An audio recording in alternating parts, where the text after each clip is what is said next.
This week's Parsha we find the turning point of the entire Golus for Klal Yisrael. Everything changed. Yosef HaTzadik went out of prison. He became one of the highest people in the ranks in Paro's palace and eventually saved Klal Yisrael. How? How did he do it?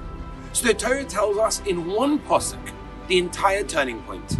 And that was Yosef HaTzadik, after sitting 10 years in prison, sees two of Paro's ministers, sad and dejected.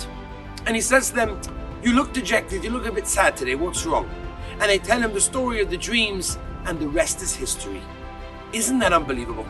Yosef HaTzadik, who was 10 years in prison, could have been in his own bubble, in his own depressed state. But no, he looked for someone else. He looked out for someone else. That's the turning point in the entire Klal Yisrael's exodus of Golus. That is an incredible lesson. You know, when Rabbi Aaron went with his son Reb Shnei Kotler to visit the Zayda Rabbi Zalman, to take leave before they went for the Chasana. So Rabbi Zalman went to say goodbye, but he refused to go all the way down the staircase to the street in order to give his grandchild a hug before the Chasana. When they asked Rabbi Zalman why, what happened, why did you not go down?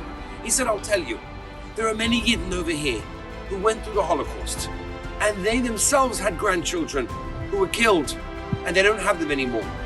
I cannot show my love in front of them. It's just not fair." You know, we don't live in our own bubble. We live in a world with other people for a purpose. The Rebbeinu Shalom wants us to go sometimes out of our comfort zone and look at somebody else. Because this week's Parsha teaches us that was the whole turning point in the whole Klal Yisrael's Yeshua. Have a beautiful Shabbos.